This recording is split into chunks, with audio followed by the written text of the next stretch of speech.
All right, if you've been hearing the term AI agent thrown around everywhere lately, you're in exactly the right place. We are moving way beyond AI that just talks back to you. We're stepping into an era of AI that actually gets things done. So, let's break down the next huge leap in technology: autonomous AI agents. So, what's the big deal, really? For years, the way we've talked to AI has been, like a simple chatbot. You ask a question, it gives an answer, it's this simple back and forth. But what we're seeing now is a totally new paradigm. This isn't just a conversationalist anymore. It's a partner, an agent that is ready and able to take action out in the digital world. And this quote, it just nails the concept perfectly. Asking a chatbot for info is like stopping someone on the street for directions. An AI agent, though, that's like hiring a personal assistant who not only finds the destination, but also books the flight, reserves the hotel, and builds out your entire itinerary. It doesn't just answer, it does.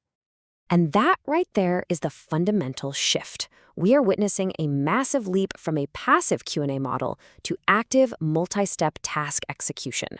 This is the core difference that's going to completely revolutionize how we interact with all of our technology. Think about it like this. You don't tell an agent, okay, first search for flights to Seattle, then now search for hotels, and then, okay, check the weather. Nope. You just give it one big, high-level goal: plan my weekend trip to Seattle. The agent takes that and just figures out all the messy, in-between steps all on its own. So how in the world do they do that? What are these agents actually made of? Let's pop the hood and deconstruct the machine. It's actually a lot simpler than you might think. First up, at the very heart of it all, you've got the brain. This is a large language model, or an LLM, like GPT-4. It's the central intelligence. This is what understands your goal, reasons about the problem, and comes up with a plan of attack. But a brain can't do much without hands, right? That's where tools and APIs come into play. These are what give the agent the ability to actually take action in the real world. This could be anything from searching the web to sending an email or even running a piece of code.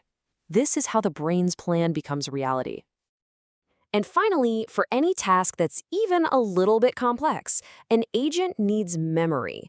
This usually takes the form of something called a vector database. The easiest way to think about it is it's a smart kind of memory that lets the AI recall information based on concepts, not just keywords.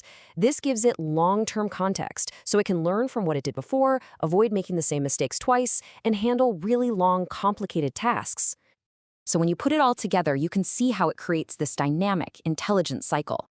The LLM brain gets a task. It checks its memory for any useful context, and then it tells its tools what to do. It then watches what happens, updates its memory with the new info, and starts the process all over again. It's a truly amazing system. Okay, so we've got the parts: brain, hands, memory. But how does an agent actually, think? How does it decide what to do next? Well, it all comes down to a really simple but incredibly powerful loop. It's called the REACT loop. It stands for reason and act, and it's this constant cycle. First, the agent thinks. It reasons about the very next step it should take. Then, it acts. It uses one of its tools. After that, it observes. It analyzes the result of its action. And finally, it repeats that whole process over and over until the job is done. This simple loop, think, act, observe, repeat, it's the fundamental engine driving these autonomous agents. Early projects you might have heard of, like AutoGPT and Baby AGI, they basically proved that this iterative process could work, and they paved the way for all the sophisticated systems we're seeing today. But here's where it gets really interesting. What happens when a problem is just too complex for one single agent to solve on its own? Well, you do what we do. You build a team. And that's the whole idea behind multi-agent collaboration. So instead of just one agent going round and round in a loop, you can create a whole crew of specialized agents. You might have a planner agent that breaks down the main goal. It then hands off tasks to a coder agent or a search agent. Then all their work might get passed to a quality check agent who reviews it before the final answer is ready. It's like building a tiny autonomous company to tackle a problem. Okay, so this isn't just some far-off theory. This stuff is happening right now in the real world. So let's take a look at the actual ecosystem, from the tools developers are using to the absolute boatloads of money pouring into this space. And there's a whole toolkit out there for anyone who wants to build these things. You've got OpenAI's Agents SDK, which is awesome for developers who want maximum control. Microsoft has a framework that's really built for big companies with a major focus on governance. LangGraph is perfect for those super complex multi-agent workflows we just talked about. And then there's Crew AI, which is designed specifically for creating those human-like teams with different roles. And you better believe the biggest names in tech are all in. Of course, you've got OpenAI and Microsoft building the core platforms, but then you have all these amazing startups like Adept AI, Cognition, the folks behind the famous Devin agent, Norm AI focusing on compliance, and Perplexity AI, which is basically a search engine powered by a team of agents. And if you ever want to know if a new tech trend is for real, just follow the money. Over 28 times billion dollars in venture capital was poured into what they call agentic AI startups, just between 2023 and 2024. That is a massive, massive bet that this technology is the future. But with all this power and all this money, we have to talk about the challenges. Let's be real, building these agents is not all smooth sailing.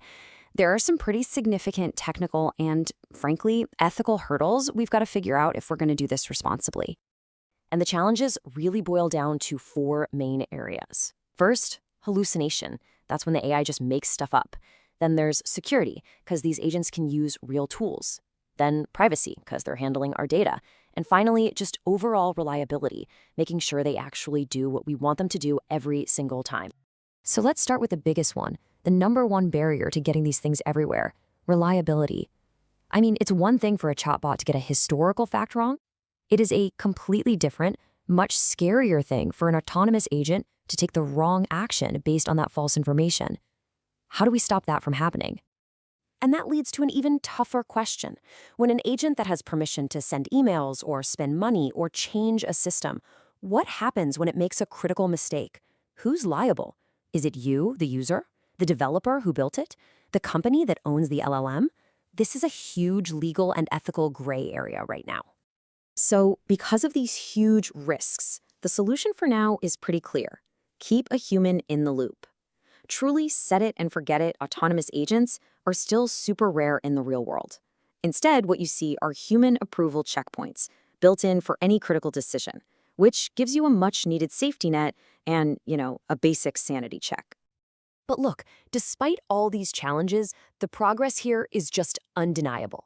The technology is getting more mature, and the tools you need to build these agents, they're mostly open source and getting better literally every single day. This puts an incredible amount of power into the hands of developers and creators everywhere. So the real question isn't if this is going to change things, but how. The tools are here. The only question left is, what will you build?